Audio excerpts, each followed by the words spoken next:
Hey, hey, hey, it's Kimberly Smith Austin, and I want to welcome you back to another episode of the Made2nspire Podcast. I am here with the awesome and amazing Misty Kerrigan. Hey, Misty.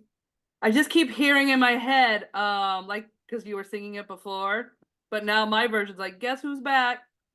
Back again. Made to Hey. Inspire podcast. What was yours? Yours was welcome back. Welcome back. Oh, Carter. Welcome back, Carter, from back in the day. Welcome back, welcome back, welcome Welcome back. back. Yeah. Listen, friends, we are back and super excited. We will tell you that we are sad that we've been gone once again, and we apologize to you. But we are excited. If you are here listening, we're excited that you've stayed the course and you've come back to join us because we are back and we're ready to give you some message, some nuggets, some things that you can use to continue your journey on being an amazing, whether it's an entrepreneur, maybe it's an executive or an emerging leader. So we will. Emerging leader. So let's quick recap why we've not been here this first quarter. Let's see. Kimberly is the spear front runner for this amazing second annual what would you call it, like a seminar conference. Conference, yeah. Empowered Women in Wellness Conference. We're empowering the whole woman from the inside out. And this has been really amazing. Excited to be back. But I spent January and February out of the country. So I Yeah. was not in a position, the internet was not the same. And we made the decision to just sit down for a little bit. But now we're back. So you've been traveling internationally, increasing contracts in your own personal business. In our business we share, we're about to roll out. We'll get some, what do you call that when you sprinkle in? We got some big things coming to do That's with right. training and professionalism and development. We've been working on that. I've been traveling way more, increasing my training. So we were a little hiatus. We took a hiatus. We got a lot done in our personal and professional lives. Both of us have been traveling, but you know what was most exciting? People were asking where we were. Yes. Yes. Let me tell you, Misty, I don't know if I share with you. One lady said, your podcast is awesome. I've listened to all 100 and something, but when you stopped, I was like, I was taken aback. What do you mean stopped? I'm like, it's not done. We're not over. We just had a little hiatus. So she was the catalyst that inspired me to say, Misty, we have to get back. Let's get back to it. People value the content that we bring. They miss us. And so we are back for you, but also for us. Because as we teach and share with you, we also get those aha nuggets and ideas that are just looming inside of our heart and our head. And we're Yeah. bringing back new content, new courses we've taken, new courses we've written, books that are on the forefront. So we're super excited to be back. And that all being said, we have a question for you. Yes. Whether you're a business owner, an inspiring leader, an emerging leader, or you run a corporation, Kimberly so eloquently put it, and I'm going to steal it. She said, No, "It's quarter no, you can't two." you can't steal it. Okay, It's you can mine. say it. It's mine. I'll say how I said it, and then you get to say your version. Are you ready? Q2, what are you up to? What are you going to do? Because guess what? It's April the 2nd. And I say that today when we're recording it. Hopefully, when you hear it, it'll be sometime within this timeline. But it's Q2. March is ended. It's forever gone. Q1 of 2024 is gone. And we have just opened the door to Q2, 2 days in. And my question is, what are you going to do in Q2? She said, and you said it so professionally now. She said, Of course. "Q2, where are you? Where Where are are you you? in What you Q2? gonna do, right? What are you gonna do?" Now, I want to pause because some of us are like, well, it's April, but what does quarter two mean? Because Mhm. sometimes, especially, and I love this, I learned some new terms. Are you ready? There are two categories that we live in as business owners.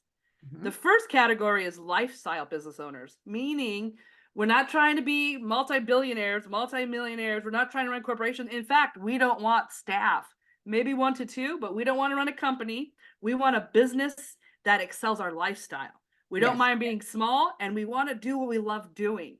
Yes. And so sometimes when you do that, time just flies because you're contract after contract. You live by contract, or you live by the specific customers that you continue to work with, because you're not trying to expand or grow. You're just out there living. Lifestyle business owner. Okay. And we might not look at Q2. I know I didn't learn Q2s until I started working with Kimberly. I was just like, where's my next money coming from as a business owner, right? Like, what's next? Instead of looking at where I've been to determine where I'm going, I was like, let's go, let's go, let's go. That's lifestyle, because I enjoy my lifestyle and I love working. Are you ready for the second term? Yes, do tell. High performers. These are the Kimberlys, the annoying ones. Are you ready? The They're always annoying, like, wait, hold on. The annoying? Did I hear that? annoying if you're just a lifestyle. If you're just a lifestyle and you're like, I want to work a little bit and then surf and then work a little more. Kimberly's like, it's Q2, where are you? Meaning high performers, they measure, they want more, and they're going after the 8, the 7, the 8 figures. That's where they're headed. They don't want to just stay lifestyle where like, this is just what I'm doing because I love it and I'm comfortable here. And that's not bad. That's Sure. just you have to look at. And sometimes if we intermingle, we get annoyed with one another. So Yeah. it really has to look at is deciding, and you both, this is the crazy part, this is why we're doing the show today. We both, lifestyle, high performers, multi 7 figures, 8 figures, looking for that 9 figures. Everyone needs measurements. Absolutely. Regardless of where you are, mom and pop shop, operational, it doesn't matter. We have to measure our business, because if we don't, there is no business. And it is simply a hobby, just something you do when you have a little spare time, and your numbers, meaning your financials, meaning your bank account, is a reflection of that. And we're not here to discount anything that you're doing. And if that is you, it's okay. Own it, walk in it, and recognize it.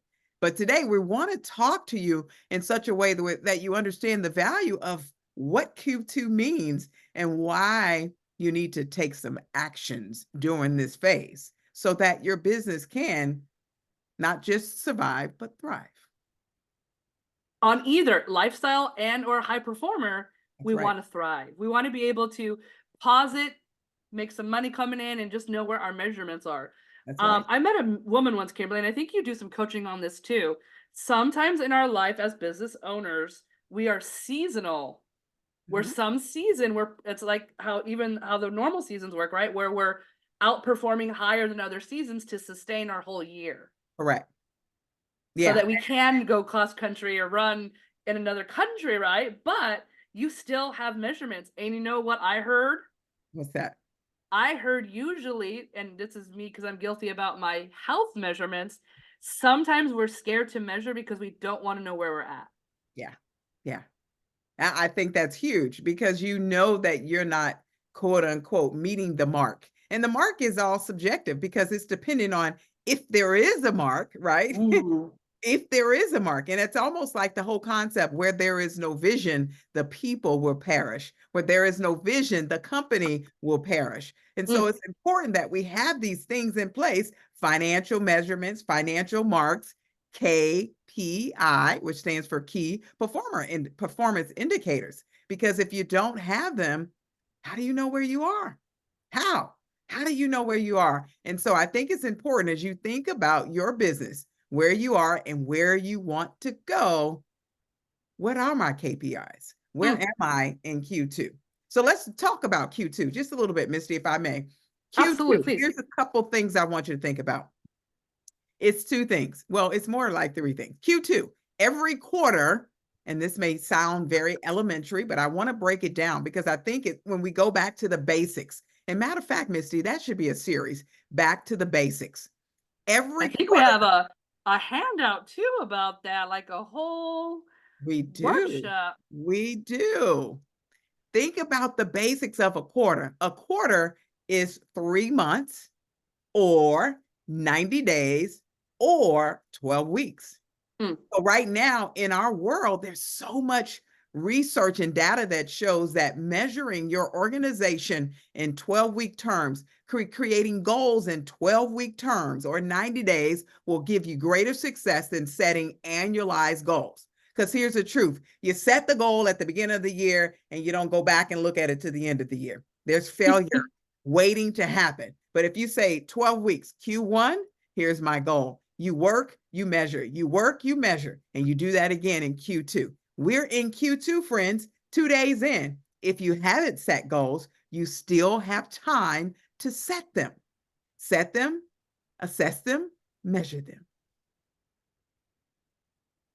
I think you kind of nailed it. Is we got to go from fear, just like if you were coaching weight or running, right? You'd be like, where do we start? We have to That's know right. where we're at. And that's okay to know where we're at, because then we could determine where do we want to go in 90 days. Not a year, not 5 years, not 10 years, but that small, you can't go from all to nothing and nothing to all. That's right. It's what we coaches, I can't, if I'm a 1, I can't go to a 5. Right. I got to go from 1 to 2. Right. So the first thing is, where are you? And in 90 days, where do you want to be? Yeah. Now, Kimberly will be the first to tell you on this. Is I'll go, I think I could be here. And she'll go, if you put more thought and work into it, could you go a little further? Mhm. So she likes us to push ourselves a little bit, right? Right. Without being like, comfortable. You gotta get a little uncomfortable so that it's gonna be a little bit of work. You don't want to I can't say like, oh, I'm gonna run a marathon next week, but I Mhm. can say maybe I could do a 10K in 2 weeks, Right. right? Like, you're pushing yourself, you're not overextending yourself, but you can't just stay comfortable. Right. And there's an expression that says get comfortable being uncomfortable, because truth is that is where your success, that is where your growth, that's where your learning happens. If you're continuously staying in a comfortable state, guess what's not happening? Growth, success, your future. It's sitting, waiting, just like you're sitting and waiting. As you were speaking, I thought about an example. It's a health example. But recently, I've talked to several women, particularly, who were afraid to go to the doctor Mm. because they didn't want to know. And my conversation with them was like, listen, you have to go, because if you don't know, you can't make changes. You can't make improvements. You can't help yourself succeed. I don't want to go for a mammogram. I don't want to go for personal women pap smear type of things because they don't want to know. In my opinion, that is not the roadmap. That is not the plan you should be following. When you know better, you can do better. But if you don't know, you don't know, and there's nothing you can do. So think of your financials, think of your organization, think of your KPIs in that same vein. When I know that my bank account has $3.33 and my my monthly expenses are $800, I've got a problem.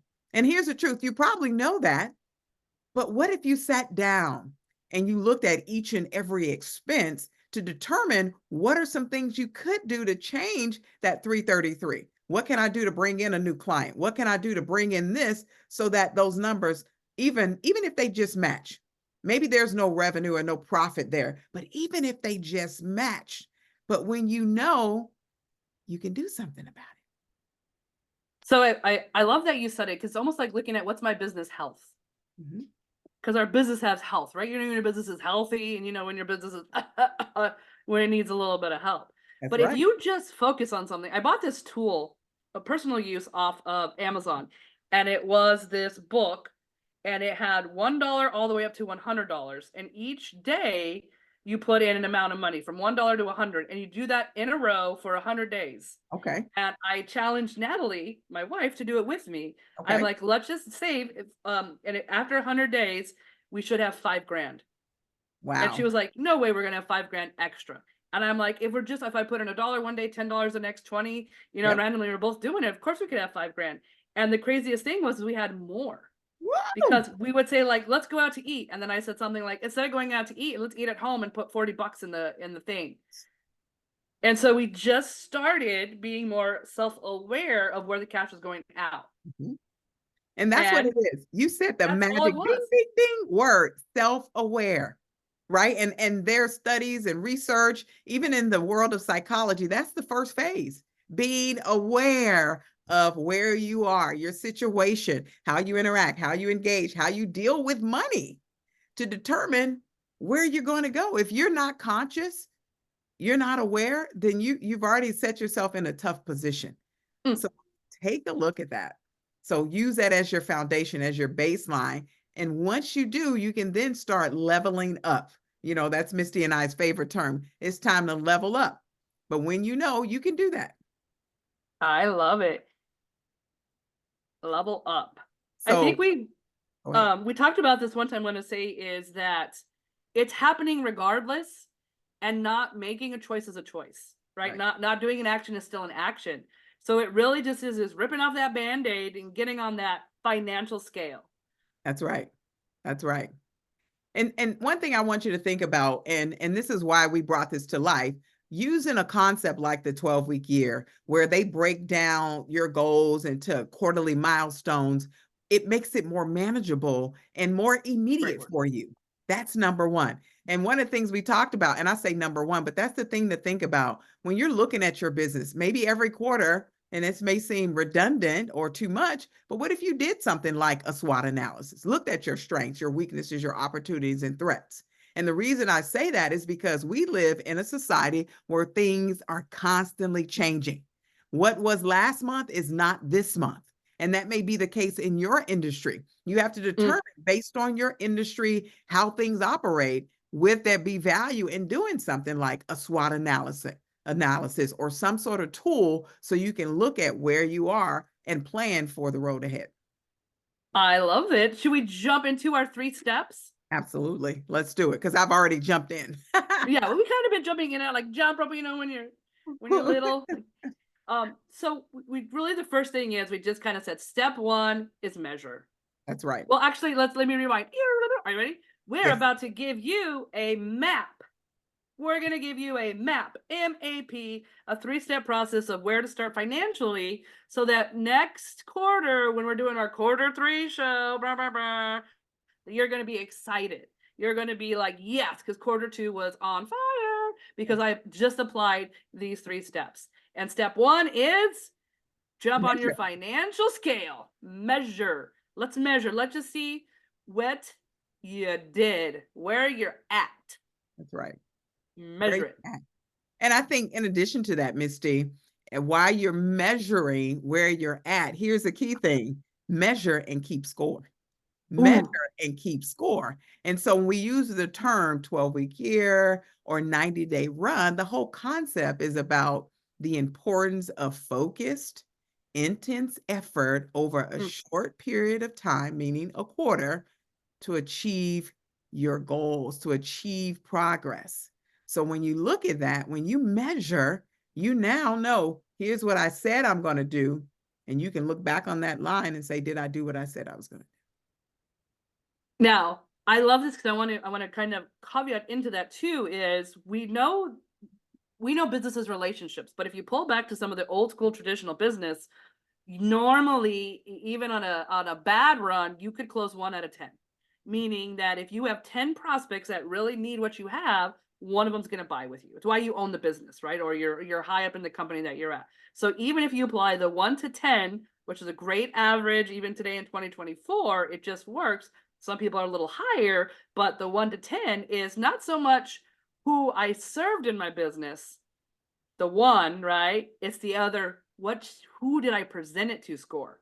So you're Mm, not just keeping score of what you brought in, you're keeping score of your marketing, what did you do, how many people did you talk to, because those are the more important measures.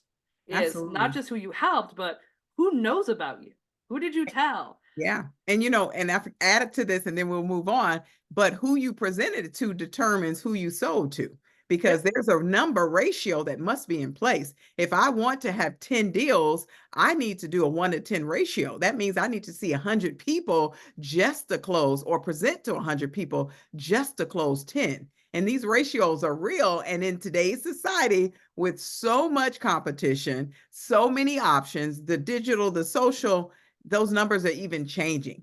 So if you want 10 deals at the end of that quarter, you need to have spoken to at least 100, maybe 200 people to make it happen, because relationships are not overnight anymore. It's a Mm. timely process. 3 to 4, 13, 14, 15 interactions for them to say yes. Oh, so good. So step 1 is measure more than just how much you're bringing in. You really got to measure how much you're presenting if you're in the world of network marketing, right? That you can actually take different network marketing companies will teach you how to calculate and measure how many times you are talking about it, and how many times you're presenting it, how many people became a customer. So it's a very ABC sort of, and you could do that in your own business. Even if you have employees, have them start tracking too. How many times they talk to prospects? And I some of the language I utilize, but we know deep down if you're running your business because you love it. If you're here getting some extra love and strategies and technology, you love what you do and you love helping people. We're going to use terms like prospects, but we mean building relationships. But this is some of the most traditional before we swung into this of relationship. And Kimberly just told you it's more than one and done. Yeah, Not how many times did you hand out a business card? That doesn't count. that's How right. many times did you actually sit down and professionally present your goods or services? That's different. Those touches. And we should bring back later the 7-11-4 strategy. That's something that we'll talk about in the future. So stay tuned. Woo, Come back. I liked that. Step 2. Step 1 is measuring. Kimberly, Yep. what's step 2? I don't know. Tell us. Ah, So there's something fun that reminds me of you. It's when the Who Moved My Cheese. It's a book where the mice have their tennis shoes tied around them yep. because they're always ready to change and adapt. Mhm. So measure is the first thing. Step 2 is always be ready and have some ideas of adaptation. Have your tennis shoes, if you will, get your running shoes on, because in today's technology changing so fast, AI changing the world, Yes. um, things that are jobs that were 6-7 figures just even a few years ago are no longer in existence. We got Yes. to keep your business relevant, and sometimes your Yes. business has to be ready to adapt and Yes. move to what's needed, not where you've always been. And guess what? When you don't, you lose. I talk about AI. I do some presentations about it because it is a business strategy. And one of the things I say, embrace or be erased. And when we think about that, that is something we really, really think about. If you are not in the mindset of adaptation, change is inevitable, friends, and you must be willing and ready to do that at all times. Prime example, when happened, COVID happened. Let me just say that when it happened. And if you didn't have secondary, third plans on strategy, guess what? You didn't exist. You don't exist. Many doors are closed today, but there are some companies that said, hey, we can go online. Hey, we can do this. Hey, instead of people coming to the store, let's increase our delivery systems. So there's a lot of things. And that's something you always, when I say always, always have to keep in the back of your mind, because you don't know what changes are coming your way. And the words behind us say innovate and execute. This should be a part of your innovation strategy. How do we adapt if necessary? And then how do we execute to bring it to life? Oh my God, you're so I was just talking today. I'm up here in, where am I? Humboldt, and I'm training, right? And I'm telling you, this is my prediction. Write it down. Are you ready? We Ready? just moved fast food employees to $22, $23 an hour. Yes. I guarantee you, psychologically, when we're future casting, meaning we're looking at all the variables now and where the future's headed, you're going to see less and less fast food jobs. You're going to have more. They're now, you walk up, you type in the button, and your food comes. I was in the San Francisco airport, and they had a robot barista in the middle of Mm, the airport. You just walked in, you punched your order, and the robot made it right in front of you. wow. Wow. So Wow. what you're going to see, though, and what I told the county is you're going to see more swing towards human service jobs. Mm-hmm. So Mm-hmm. there's going to be a need for training companies, consulting, human behavior. Why? Because the remedial jobs that can be replaced by robots are going to be. Yeah. Yeah. They're already started to be. Yeah. So if your company is in that industry, it's time for you to innovate and adapt and think about $20 an hour for a McDonald's restaurant person. I worked at McDonald's as a teenager and I made $3.25, by the way. No, 265, $2.65. Then I got raised and blah, blah, blah. But think about that. That is huge. And I think that's a huge factor in where we're going as a marketplace. So adaptation is everything. And then And Misty, go ahead. what I do want to say, though, too, and I was just talking to Natalie about it, was we shouldn't be eating that much fast food anyway. Fast food is not good for you. It's not nutritious. So having it be like, whoa, they're going to price this out.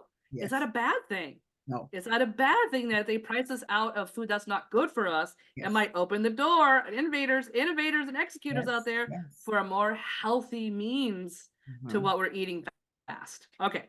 Enough ideas given. I mean, you could do this all day, Kimberly. I know Step we three, really could. we're going to measure, we're going to adapt. Yep. Final step, which I think you're kind of famous for because you get hired to come in and just do this strategically. And that I'm going to say it, I'm going to knock the ball over to you. Step 3 in our map is measure, adapt, and plan. Yes. Plan. And, I mentioned that just a little bit early on at the beginning, because when you know what you can then plan ahead. You can plan to win. You can plan for more growth. You can plan for, different aspects of your business. I want to bring on a new product line. I want to expand my staff. I want to do these different things, but it goes back to measuring and then being ready for adaptation. And then last, planning. What do you want to do in not only this current quarter of Q2, but what's next for you in Q3? What's next for you in Q4? Think about your overall calendar in the calendar year, because although we're looking at quarterly, we still have to look at, we're part of this big unit. It's a 12-week cycle. It's a 90-day run. And here's something I want you to think about when you're planning. Couple things you want to think about. Number one, leveraging technology. Misty mentioned it, AI. We want to use AI, that business intelligence, any analytical tools that you have to help you gather real-time data on your KPIs. Again, key performance indicators. This is going to allow you to not only track your progress, but make decisions so you have better steps when it comes to planning. The other thing I think about is focusing on high impact activities, right? And I talked about revenue generating activity, high impact activities. Those are things that have the greatest potential to move you towards your overall objectives as an organization. And this means being willing to say no to stuff, to tasks that may not be urgent, that may not be necessary or important to your quarterly goals. That's something key. And I think a lot of times we get sidelined or we start doing all this other stuff that doesn't matter. I was talking to a client today and I asked, she's talking about $3,000 to spend towards branding, personal branding. And I said to her, is that going to bring money in the house? And she goes, well, I could have better pictures. Is that going to bring money in the house? That's what we need to look at. Yes, we can get beautiful branded pictures because I love a camera, but that's not necessarily what you need at this moment to move your organization forward.